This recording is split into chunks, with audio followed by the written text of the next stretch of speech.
이제 지난 1년의 시간을 돌아보니까 지난 1년의 시간은 제 인생에서 되게 큰 변화가 있던 시간이었더라고요. 그래서 제 인생의 2막을 시작했다고 할 만큼 되게 큰 변화들이 있던 지난 1년의 시간이었습니다. 다음 주면은 저는 벌써 결혼 1주년이 되어 갑니다. 네. 금방이죠. 그래서 딱 1년 전에 여기서 결혼을 했던 게 사실 아직도 되게 생생하게 기억날 만큼 엊그제 같은데 벌써 1년이 되어가는 시간이 되었습니다. 예.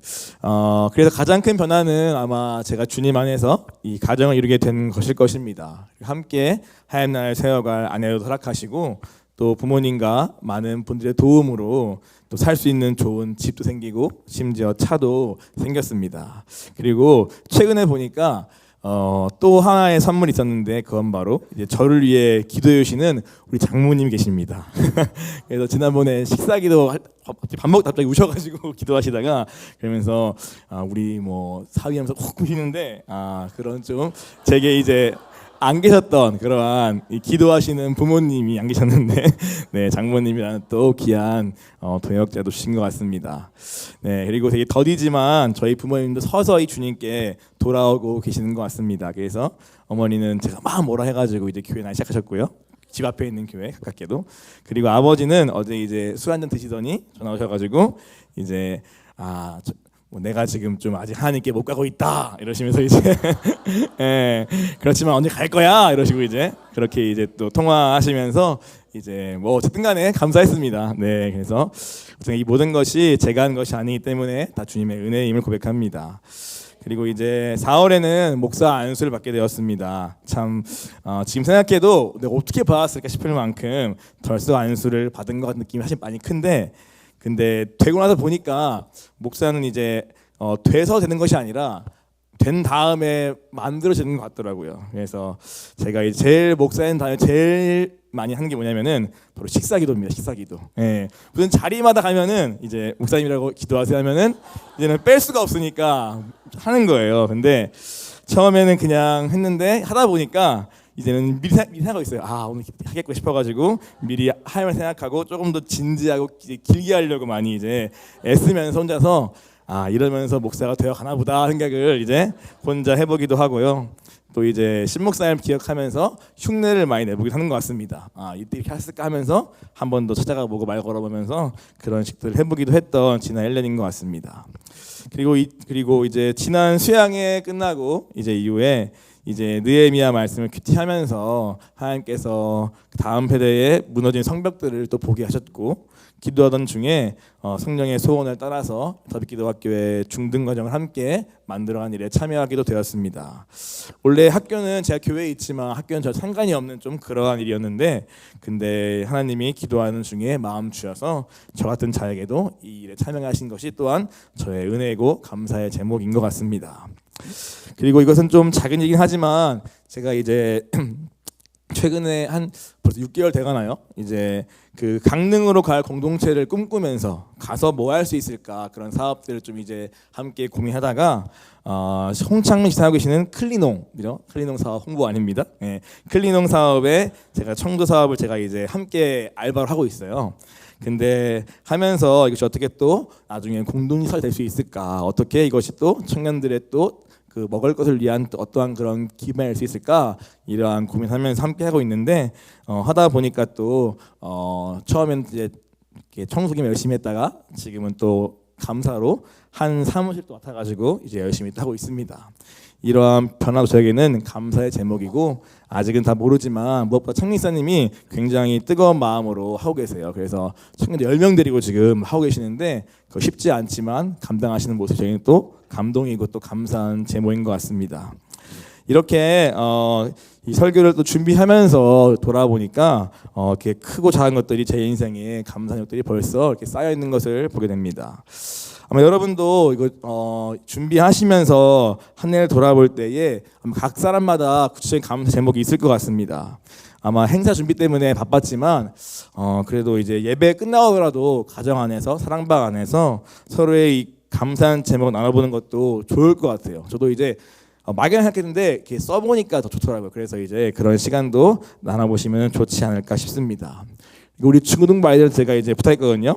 너희 안에 감사 제목 나눠보라 했는데 신기하게 다 교회에 대한 감사가 있더라고요. 그래서 좋은 교회 감사합니다. 뭐 어떤 친구는 저에게 바른 정체성 감사합니다.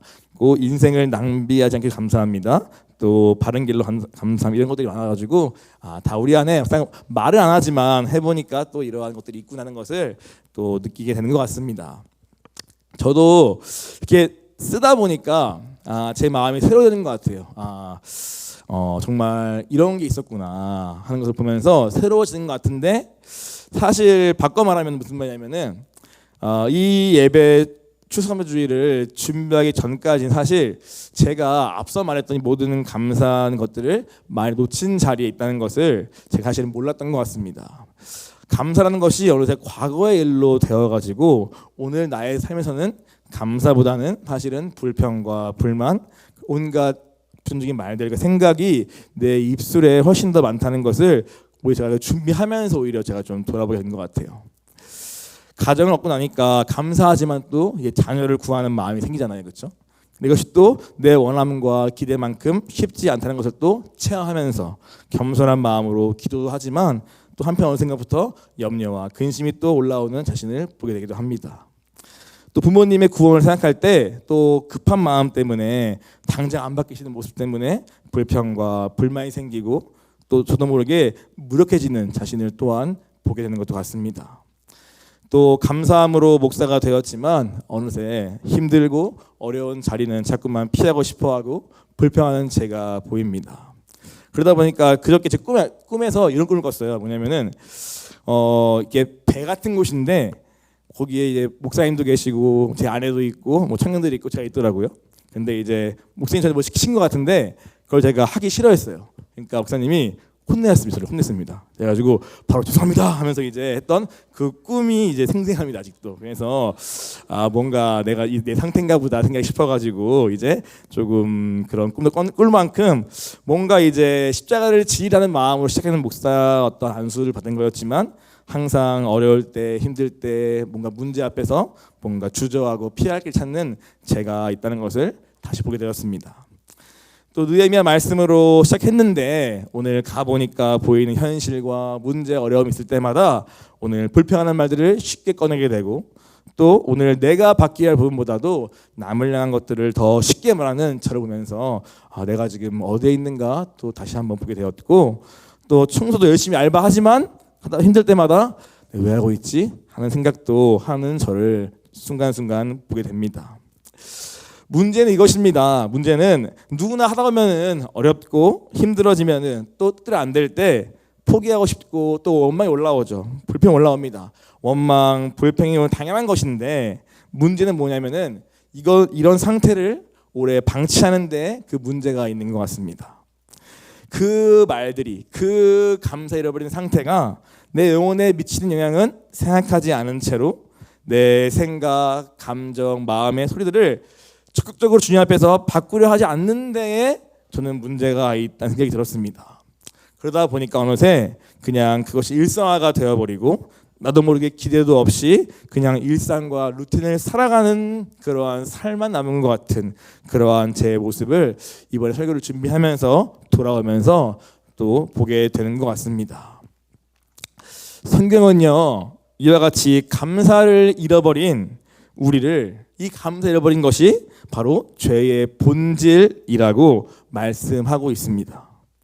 우리 한번 같이 로마서 1장 21절 같이 한번 볼까요? 하나님을 알되 하나님을 영화롭게도 아니하며 감사하지도 아니하고 오히려 그 생각이 허망하여지며 미련한 마음이 두려워졌나니. 우리가 하나님을 떠나는 순간, 즉 하나님을 내 마음에서 밀어내고 내 마음에 말씀을 두기 싫어하는 그 우리의 이 근본적인 죄성이 있습니다.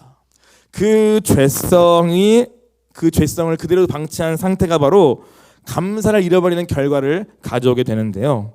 즉 날마다 믿음으로 하나님을 내 마음의 주인으로 날마다 모시는 그게 있어야 되는데 그렇지 않고 그냥 흘러가는 대로 허용하는 대로 마음을 방치한 우리의 마음이 점점 이 말씀처럼 하나님을 알지만 점점 감사하지 않는, 감사를 잃어가는 나는 상태로 바뀌어 간다는 것입니다. 그리고 그 하나님을 밀어낸 감사를 상실한 그 마음의 자리에 무엇이 주인되는가 보니까 바로 육체의 정욕이 감정과 욕심이 그 마음의 주인이 되어 우리를 지배한다고 성경은 말씀하고 있습니다.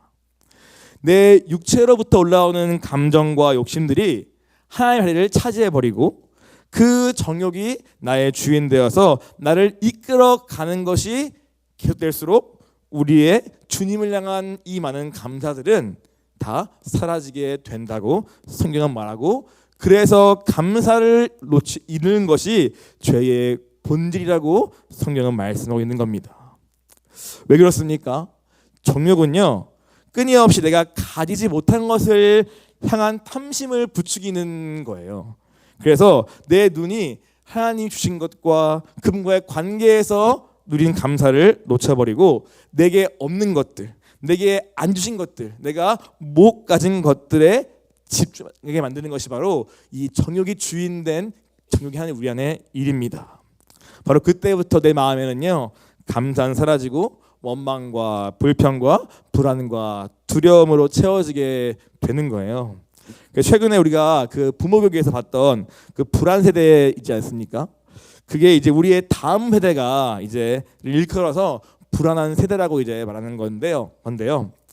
그 이유 중에 하나가 뭐냐면요, 원인 중에 하나가 바로 SNS잖아요. SNS. 그러니까 왜냐하면 끊임없이 좋은 것만 올라오고 좋은 모습 보여주고 더 막 포샵해가지고 올라오잖아요. 그러한 것들을 보면서 끊임없이 어떻게 합니까?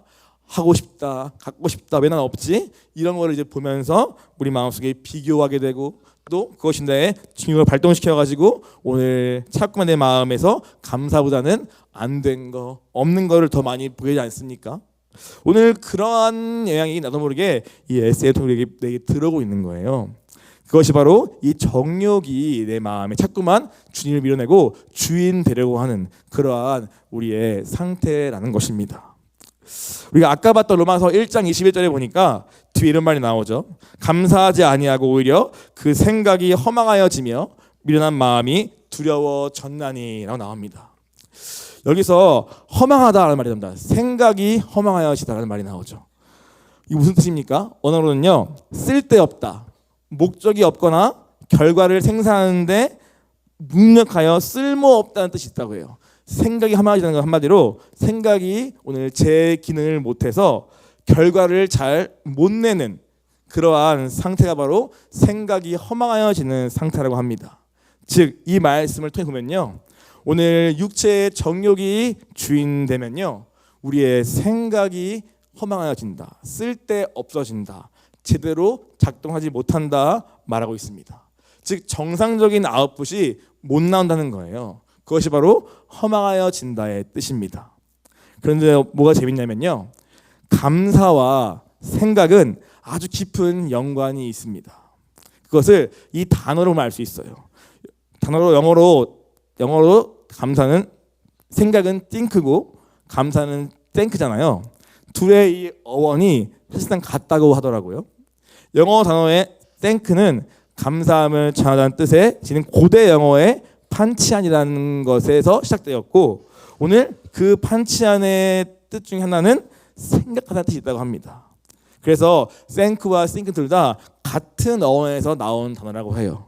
한마디로 감사와 생각은 같은 어원을 갖고 있는 비슷한 단어인 거예요. 이것은 뭘 말합니까? 감사는요, 우리의 생각의 영역이고 생각과 깊은 연관이 있다는 뜻입니다. 즉 생각하지 않으면 감사가 나올 수 없다는 거예요. 그래서 이 생각이 허망해진다는 것은요, 이 생각이 제 기능을 못하니까 우리가 자연스럽게 결과로서 감사한 아웃풋을 낼 수 없다는 뜻과도 같은 말입니다. 내 정욕을 따라가는 상태가 생각을 허망하게 하고, 그렇기 때문에 우리의 삶에 감사를 잃어버리게 된다는 얘기를 이 한 구절 말씀이 하고 있는 것입니다. 그래서 지식적으로는 하나님 계시지 그분을 안다 해도 그 하나님에 대해 생각함으로 말미암아 주를 영화롭게 하는 감사를 올려드릴 수가 없는 것이 바로 오늘 하나님을 마음에 두지 않는 모든 죄인의 상태라고 말하는 겁니다. 그래서요, 혹시 내 삶에 감사가 사라졌습니까? 어느새 나 입에 불평과 불만과 안 좋은 말들이 대부분입니까? 그렇다면 그것은 경고로 우리가 받아야 합니다. 그리고 나와 이 관계를 점검해 봐야 해요. 감사할 수 없는 환경을 점검하는 것이 아니라 나와 하나님 관계를 점검해야 합니다. 그래서 내 마음에서 지금 무엇이 주인되어 있지? 하나님인가? 정욕인가? 말씀인가? 세상의 소리들인가? 말씀인가? 내 감정과 육신의 생각들인가? 우리가 점검해야 하는 때가 바로 우리가 감사를 잃어버린 때인 것입니다. 감사는요, 또한 영혼의 등불이라고도 합니다. 내 영혼을 지키는 파수꾼인 거예요. 그래서 감사로 우리가 응답하지 않고 감사를 놓친 채로 오랜 시간 내 마음을 정욕 가운데, 불평과 불만 속에, 두려움과 불안 속에 내버려 두면 우리의 마음이 금세 어두워진다고 말씀하고 있어요. 그리고 그 어두워진 마음은 바로 사단이 붙들기 쉬운 마음의 상태인 것입니다. 그래서 먼저 우리가 오늘 이 1년 한 번인 절기잖아요. 이 추수감사주의를 통해서 우리 안에 이 감사가 회복되기를 원합니다. 다시 우리 마음에 하나님이 내 마음의 주인 되셔서 오늘 생각을 똑바로 하여서 내가 감사를 회복하는 이 시간 되기를 무엇보다 기도합니다. 아멘. 그런데 제가 감사를 회복하십시오라고 하면 어떻습니까? 어떤 게 떠오르세요? 네. 감사할 수 없는데 뭘 감사하는 거야? 생각이 떠올 수도 있습니다. 그리고 감사한 상황이 돼야 감사하지 뭘 감사할 수 있다는 거야? 이러한 생각이 가장 먼저 떠오르는 것이 어쩌면 당연한 걸 수 있을 것 같습니다. 왜냐하면 우리는요, 이미 감사를요 너무 조건적으로만 생각하는데 익숙합니다. 감사할 만한 객관적인 요인들이 갖추어져야 감사할 수 있다고 너무 당연하게 생각하며 살아갑니다. 그래서요, 죄의 많은 세상에서 사단이 딱 붙들고 세상 속에 살면서 온갖 사건과 사고들 속에서 또 이해할 수 없는 악한 사람들의 형통을 보면서 우리는 어떻습니까? 감사할 수 없는 수많은 요인들에 우리는 날마다 노출되어 있습니다. 그리고 내 삶에도 이 죄로 인한 고통과 이유를 알 수 없는 많은 고난들을 인해서 감사할 수 없는 조건과 이유들이 내게 너무 합당하게 여겨지는 삶을 우리 너무 살고 있어요. 왜 그렇습니까? 바로 환경만 보기 때문에 그런 거예요. 우리가 이 감사를 잘못 알기 때문에 그런 것입니다. 그래서 우리가 성경은 뭐라 하는가를 우리가 알아야 돼요. 과연 성경은 우리에게 감사에 대해서 어떻게 말씀하고 있는가, 우리 함께 보기 원합니다. 시편 50편 24절입니다.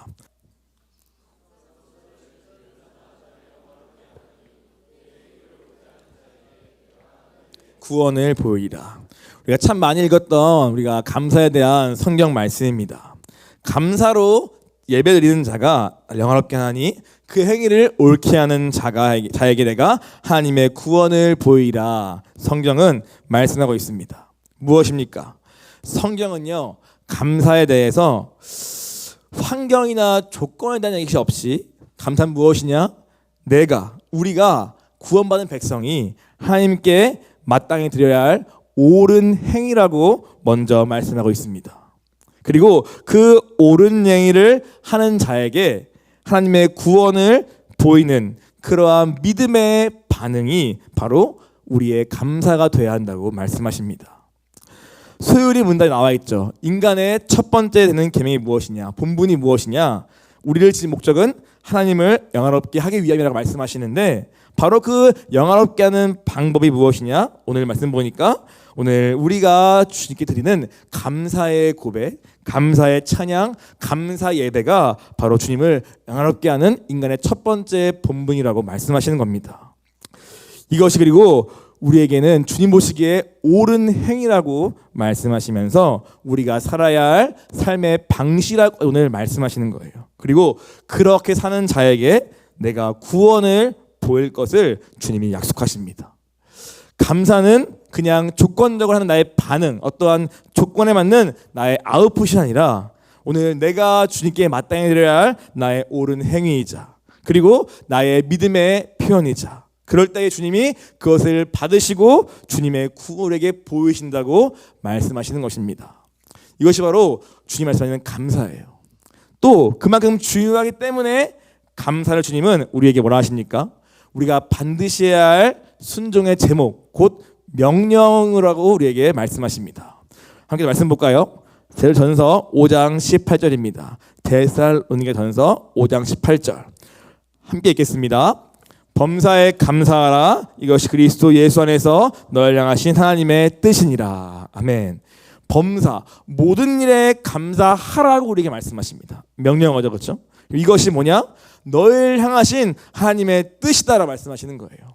나의 뜻이기 때문에 너희는 범사에 감사할 것을 우리에게 말씀하십니다. 또 에베소서 5장 20절 함께 읽겠습니다. 범사에 우리 주 예수 그리스도의 이름으로 항상 아버지 하나님께 감사하며. 같은 말씀이죠. 범사, 모든 일에 오늘 주 예수의 이름으로 항상 아버지께 감사할 것을 명하십니다. 범사에 항상 우리를 향한 뜻이라고 감사를 설명하시는 거예요. 이런 겁니다. 먼저 그의 나라와 그의 의를 구하라. 그리하면은 내가 다 더하리라. 이 말 우리가 잘 알고 있죠, 그렇죠? 근데 그의 의는 무엇입니까? 여기서 그의 의는 하나님의 뜻을 말합니다. 그럼 그 뜻이 무엇이냐? 말씀 보니까 오늘 감사하는 것이 바로 하나님의 뜻이라고 연결할 수 있는 거예요. 그 무슨 말입니까? 먼저 너희가 먼저 감사해라. 먼저 감사하면 내가 너에게 필요한 것들을 더하리라 말씀하시는 겁니다. 먼저 감사해라. 감사를 구해라. 그럼 내가 너에게 구원을 보이라 라고 말씀하시는 거예요. 그래서 하나님은 우리에게 무조건 그냥 너 의무적으로 감사해라 하신 게 아니라 이와 같은 약속을 통하여서 우리에게 감사를 명하고 계시는 것입니다. 그래서 여러분 무엇이 먼저입니까?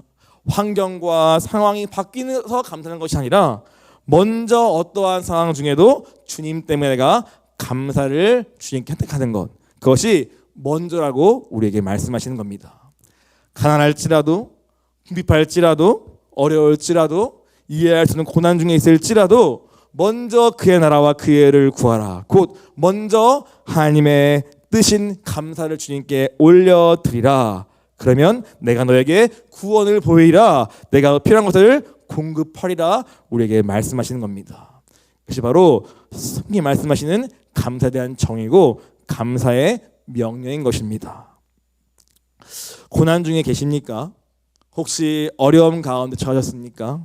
내가 원하지 않는, 내가 의도치 않은 결과로 인하여서 내 삶에 고난과 어려움이 있습니까?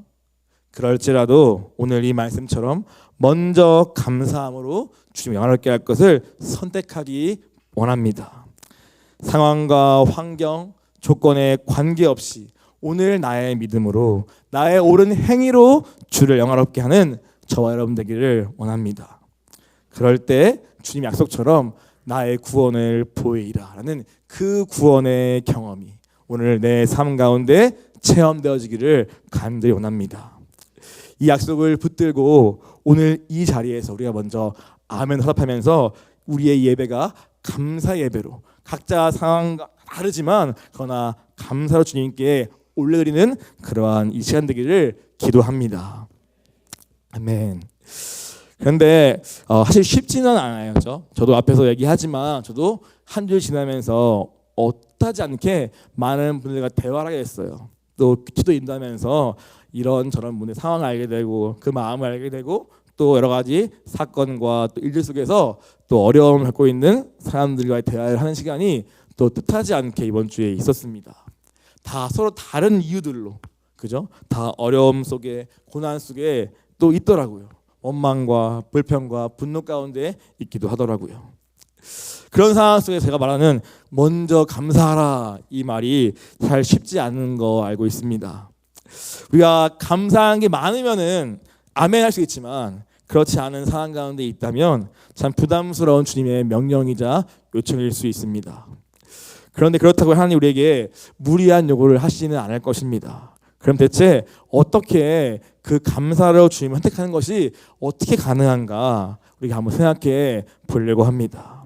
그것은 무엇입니까?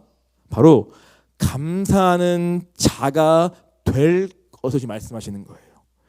감사하는 자가 먼저 될 것을 주님 우리에게 말씀하십니다. 즉 감사하는 자가 되는 것이 주님의 관심이라는 거예요. 우리 한번 빌립보서 4장 11절부터 13절 말씀 우리 함께 같이 읽어보겠습니다. 내가 궁핍함으로 말하는 것이 아니니라. 어떠한 표현인지 나는 저축하기를 배웠노니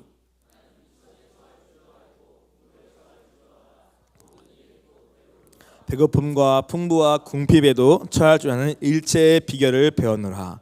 내게 주신 자 안에서 내가 모든 것을 할 수 있느니라. 아멘. 네, 바울의 고백입니다. 어떻습니까? 더 부담스럽죠, 그렇죠? 예, 나는 바울이 아닌데, 나는 바울이 아니니까 못하는데 이러한 생각이 들 수 있습니다. 이 말 무슨 말씀입니까? 나는 어떠한 형편에 있든지 자족하는 것을 배웠다.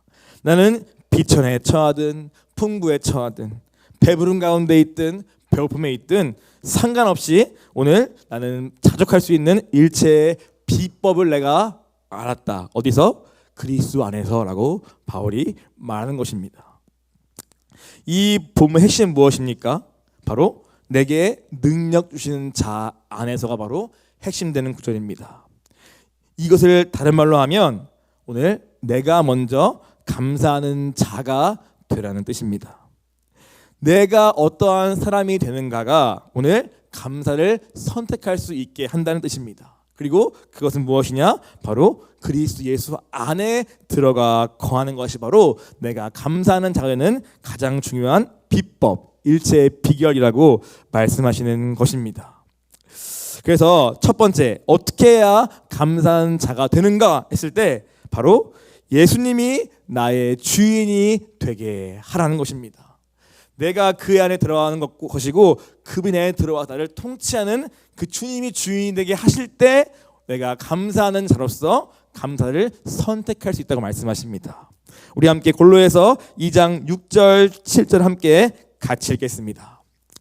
그러므로 너희가 그리스도 예수를 주로 받았으니 그 안에서 행하되 그 안에 뿌리를 박으며 세움을 받아 교훈을 받은 대로 믿음에 굳게 서서 감사함을 넘치게 하라 말합니다.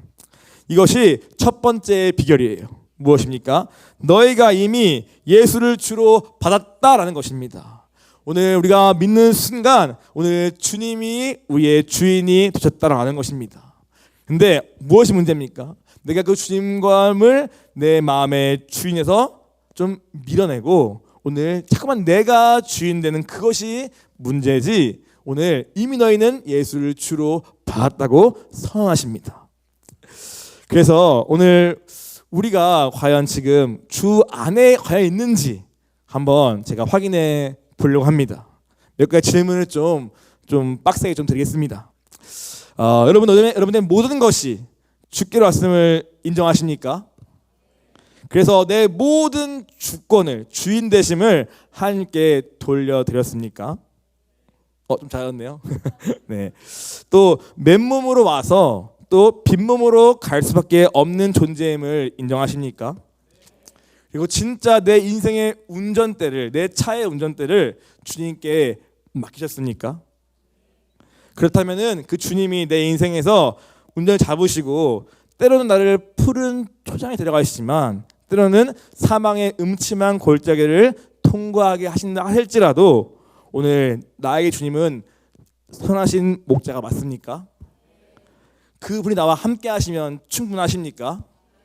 아멘. 하나님은 먼저 우리에게 이 고백을 받기 원하시는 겁니다. 또 적보겠습니다.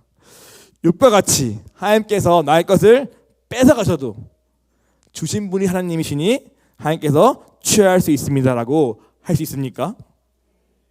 좀 작네요. 이건 그죠? 네. 아멘. 주여 나왔습니다. 네. 다윗과 같이 비록 고난 가운데 있을지라도 오늘 주님을 끝까지 신뢰하면서 내 감정, 생각을 그 앞에 내려놓고 계속 기다릴 수 있습니까? 아멘. 그리고 마지막으로 모세와 같이 기껏 겨우겨우 안 된 나를 부여잡고 순종해서 치력을 파였더니 갑자기 망망대해 바다가 앞을 가로막을지라도 그때 포기하지 않고 손을 들어 주의 도우심을 구할 수 있습니까?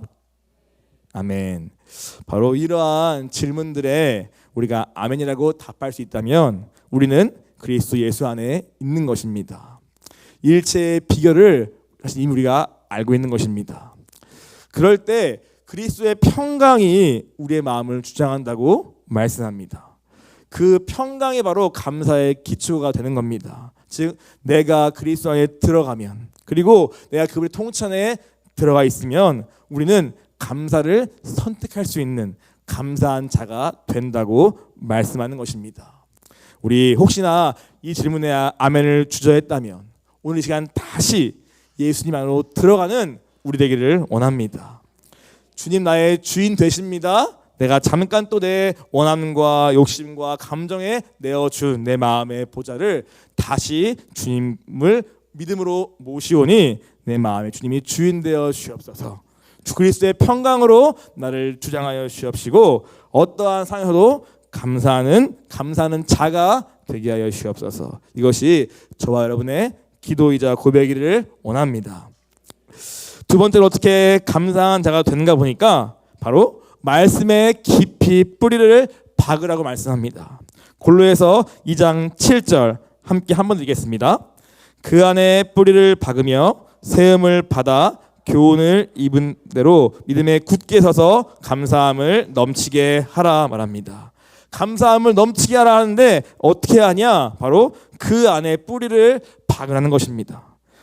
그 안, 예수님 안인데 다른 말로 하면 바로 말씀 안에 뿌리를 박는 것을 말합니다. 즉 내 생각과 올라오는 감정이 있지만 그것이 나를 지배하지 못하게, 즉 말씀 아래 그것을 두라는 것입니다. 그러기 위해서 골로의 3장 16절 말씀처럼 그리스도의 말씀이 너희 속에 풍성히 거하게 하라고 말씀하시는 겁니다.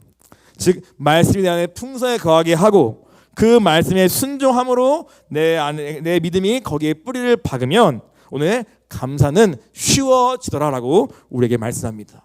쉬운 것이 아니라 감사함이 넘친다고 우리 말씀하고 계시고 또 모든 시와 찬송과 신령한 노래로 내가 주님을 찬양할 것이라고 우리에게 말씀하는 겁니다.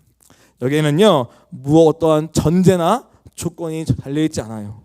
그저 주님 안에 거해라, 말씀에 뿌리를 박아라, 믿음 있게 서라, 말씀이 풍성하게 해라. 그러면 어떠한 상황과 환경을 뛰어넘는 감사함이, 시와 찬송이 우리에게 있을 것이님이 말씀하고 계시는 것입니다. 오늘 이것이 바로 감사한 자가 되는 것입니다.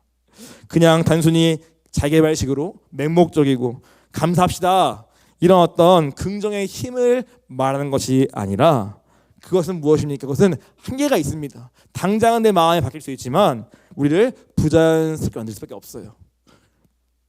그런 의지만 드리는 그러한 감사가 아니라 오늘 이 감사는 무엇입니까? 오늘 하나님과의 깊은 관계 속에서 오늘 내 마음에 우러나오는 기쁨과 찬양과 넘치는 감사이고 또 주님의 그 말씀에 근거하고 하나님의 그 성품에 내가 근거해서 드리는 것이기 때문에 이것은 우리의 완벽한 감사인 것입니다. 이 감사를 회복하기 원합니다. 그리고 내가 먼저 감사하는 자가 되기를 기도합니다. 우리 한번 이런 말씀도 있는 것 같아요. 제가 치다 보니까 이제 이러한 감사를 선택하는 사람들의 그러한 실제 인물들의 그러한 고백들을 좀 몇 개 모아봤는데요. 척 아담스라고 제가 실제로 찾지 못했는데 옛날에 목사님 설교 예화 중에 나온 인물이었습니다. 우리 한번 같이 한번 그냥 읽어볼까요? 나는 한 번도 휠체어를 던져버리려고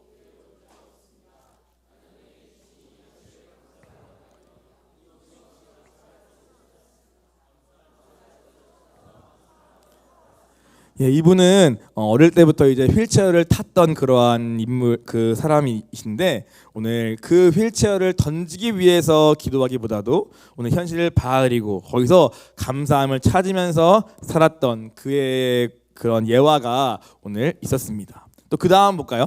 서울대학교에 있는 이상무 교수라는 분이십니다. 한국의 스티븐 호킹 박사라고도 불릴 만큼 사고 이후에 전신 마비를 겪고 이제 위쪽만 이제 신기 남아 계시는 그러한 분인데 오늘 그 사고 이후에 지금까지 이제 교수님도 하시면서 최근에는 전국 미국 횡단을 하실 만큼 그러한 일을 하신 분인데요. 그분이 쓴 책 가운데 이러한 고백이 있다고 합니다. 함께 같이 한번 읽어볼까요?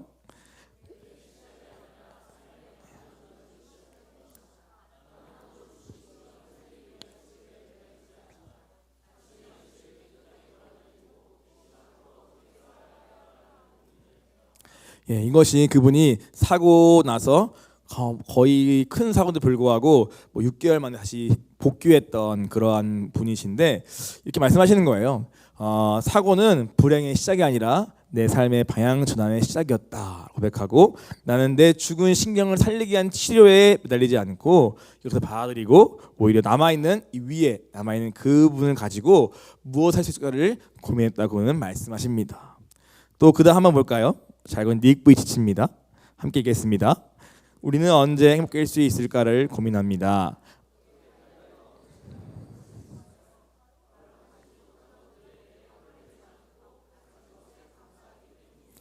예, 여기 살고 있는 팔다리가 다 없으신 그 닉비지 목사님의 간증인데요. 오늘 그분은 말합니다.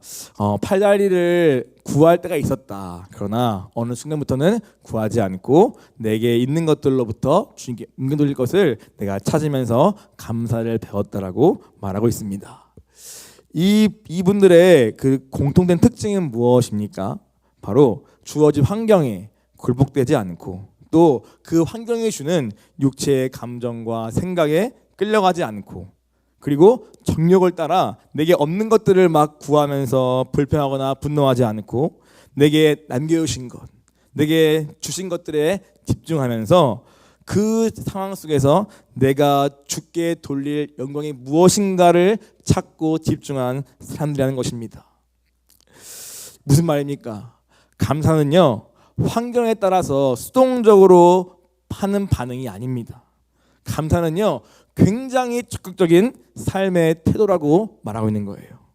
감사는 모든 상황 속에서 자발적으로 선택하는 나의 삶의 자세입니다. 그리고 인생의 수많은 문제 속에서 대응하는 나의 삶의 태도라고 보여주고 있는 겁니다. 그래서 무엇입니까? 결론적으로 감사란 모든 상황 속에서 어떠한 상황일지라도 내가 선택하고 결정할 수 있는 나의 삶의 자세이자 태도라고 말씀하고 있는 겁니다. 이런 말이겠죠. 어떠한 상황일지라도, 고난이 올지라도 말씀을 붙잡고 믿음으로 감사할 것을 선택할 것인가, 아니면 환경을 원망하면서 정욕을 따라 불평과 원망을 선택할 것인가. 우리에게 이 선택을 할 수 있는 사람들이라고 말하는 것입니다. 앞서 말하는 사람들처럼 어떤 사람들은 그 상황 속에서, 극한 고통 속에서도 감사를 선택함으로 제 삶을 개척하고 삶을 바꿔가고 주께 영광 돌리는 사람이 있는가 하면, 그보다 덜한 고난일지라도 포기하고 원망하고 분노하며 자기의 인생을 육체의 감정에 허비하는 삶을 살 수도 있다는 것입니다. 바꿔 말하면 무엇입니까? 감사에는 능력이 있다는 거예요. 능력. 감사함은 선택하면은 내 삶과 내 인격을 바꿀 능력이 바로 감사에 있다고 말씀하시는 겁니다. 그래서 주님 우리에게 감사하라 하시는 거예요. 그냥 의무와 책임이 아니라 이것이 이러한 변화와 능력을 아시기 때문에 먼저 감사해라 라고 하시는 겁니다. 그럼 내가 그 감사를 내가 영광롭게 받을 것이며 내가 너에게 구원과 능력을 보이라 우리에게 약속하시는 겁니다. 이렇게 하나님을 이 중에는 믿지 않는 사람이 있는 것 같아요. 교수님은 잘 모르겠습니다. 이렇게 믿지 않는 사람도 자기의 의지로 이만큼 할 수 있는 것이 감동을 주고 사람들에게 도전이 되는데, 오늘 말씀을 붙들고 의지를 드린 우리의 순종은, 감사는 얼마나 더 하나님을 영화롭게 할까 생각이 듭니다. 우리 한번 이번에는 성경 인물을 볼까요? 요셉은 어떻습니까? 제가 이번에 그 유치원 중등과정 하면서 아이들과 하부를 하고 있는데요. 하다 보니까 창세기 39장이 요셉의 인생의 제일 어려운 순간이에요. 팔려가고 노예가 되고 또 감옥 가고 누명 쓰고, 이것이 한 장에 다 나와 있더라고요. 근데 그 장을 같이 읽고 외우고 하부르타 토론하다가 같이 발견했냐면은, 그 본문 안에 제일 많이 나온 단어가 뭔지 아세요? 그 39장에 제일 요셉이 고통스러운 그 순간에 제일 많이 나온 단어가 뭔지 아십니까? 바로 형통입니다. 그 말이 제일 많이 등장하고 있더라고요. 형들에게 버림당하고 팔려가고 감옥에 있는 그의 인생에서 형통한 게 무엇이며 감사가 무엇이겠습니까? 그러나 오늘 그 성경은 그의 삶을 형통하다라고 표현합니다. 요셉은요, 믿음으로 그 모든 상황 속에서 감사를 선택한 것입니다. 그래서 그 감사를 택했기 때문에 자신의 삶에서 적극적으로 내 할 일을 찾아가면서 오늘 자기 인생을 바꿔간 거예요. 그런 하나님은 축복하시고 형통케 했다고 오늘 그 장은 말하고 있는 겁니다. 한마디로 환경이 아니라 오늘 감사가 그의 삶을 형통케 했다고 말씀하시는 겁니다. 또 예수님의 오병이어 잘 아시죠? 그 오병이 어떻습니까? 남자만 5,000명이 모여 있어요. 그리고 더일 수 있는 거죠, 그렇죠? 그 자리에서 배고픈 그들에게 있는 거라고는 오병이어, 즉 빵 5개와 2마리밖에 없었습니다. 그런데 그걸로 어떻게 합니까? 주님이 축사를 드려서 오늘 거기 있는 모든 사람을 다 배불리 먹고 남게 했다 말씀합니다. 축사는 무엇입니까? 감사의 기도인 거예요. 영어로 give thanks, 즉 감사를 주님께 올려드리시면서 이 기적을 일으키신 거예요. 한마디로 감사는 우리에게 기적을 가져올 수 있다는 것입니다. 내게 없는 것이 아니라 있는 것에 감사하며 주님께 드릴 때 오늘 그것이 5,000명을 먹고 남은 그러한 기적의 결과를 가져왔다고 보이고 있는 거예요. 이와 같이 감사는 그냥 감정이나 어떠한 그러한 표현의 정도가 아니라 감사는 능력이 있어서 우리의 삶을 바꾸고 영혼을 살리기도 한다고 성경은 말씀하고 있는 것입니다. 또 볼까요? 여호수아 갈렙 잘 아시죠? 어떻습니까? 12명이 함께 같은 땅을 정탐하러 갔습니다. 그런데 돌아온 다음에 반응은 정반대였습니다. 우리 한번 같이 민수기 14장 한번 같이 한번 볼까요? 네, 옷 달랐는가? 한번 같이 한번 우리 먼저 1절 2절 읽겠습니다. 온 회중이 소리를 높여 부르짖으며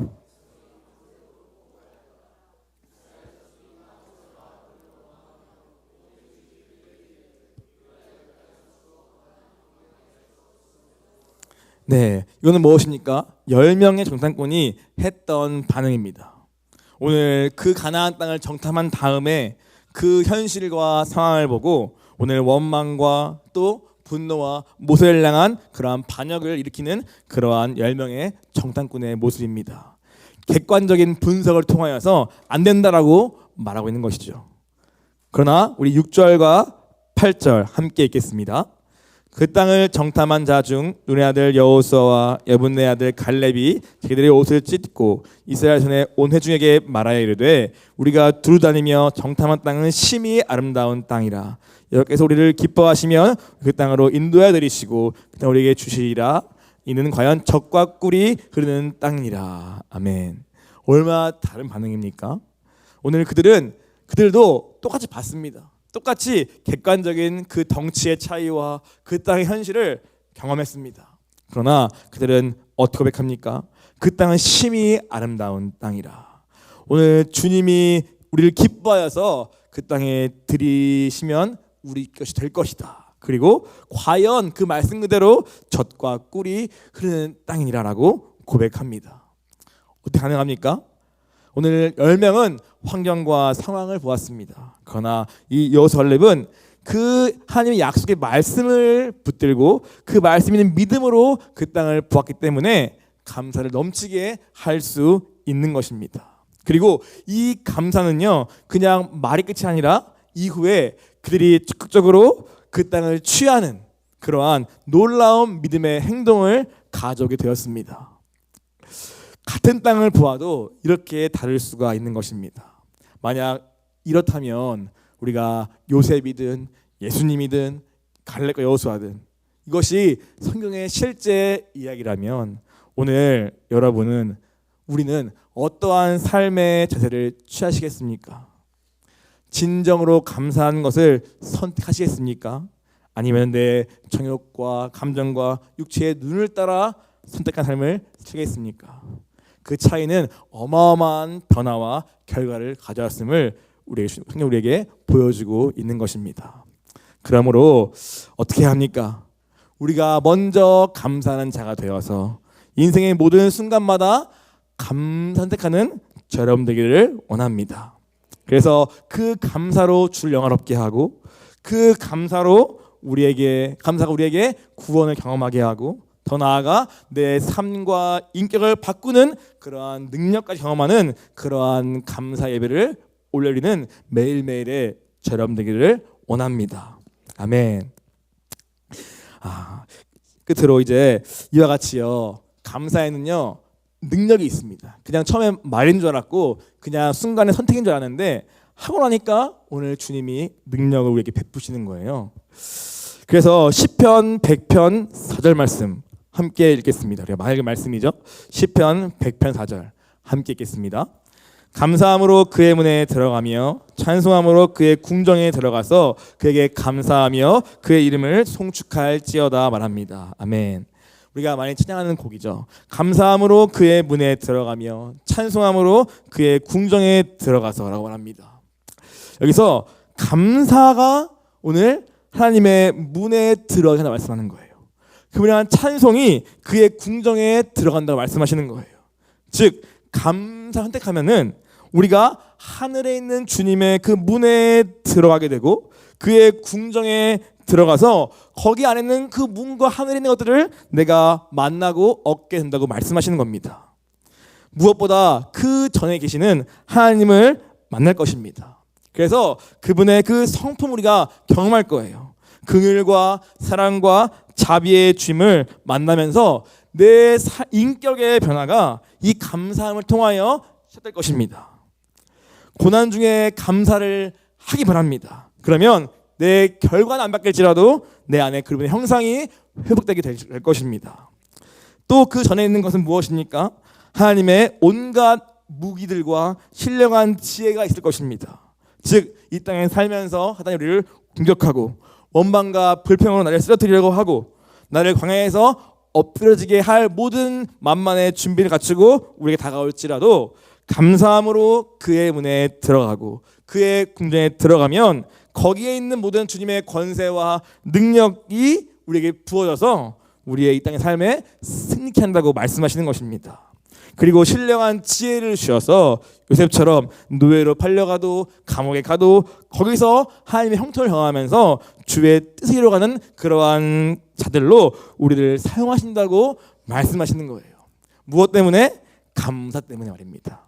감사함으로 찬송함으로 우리가 이런 것들을 경험할 수 있다고 우리에게 말씀하시는 것입니다. 이래도 우리가 감사하는 것을 미루시겠습니까? 이래도 우리가 내 여러 가지 핑계와 상처와 고통을 주장하면서 그것이 주면서 큰 것처럼 붙잡으면서 감사할 것을 미루시겠습니까? 그러지 말고 우리 먼저 감사할 것을 선택하고 결단하기 원합니다. 감사함으로 주의 문에 들어갑시다. 찬송함으로 주의 궁정에 들어갑시다. 그래서 그 성품을 닮아가고 그분의 지혜와 무기들로 내 삶을 오늘 바꿔가고 그리고 고난 속에도 형통케 하시는 그분의 능력을 내가 경험하고 또 만나기를 원합니다. 진짜 끝으로 오늘 이제 우리가 한 주 동안에 이제 다윗을 묵상이 되었죠. 다윗의 시편을 쭉 묵상하면서 그가 어떻게 찬양할 수 없는 중에도 고난 중에도 주를 찬양하는 걸 우리가 한 주간 계속 묵상했습니다.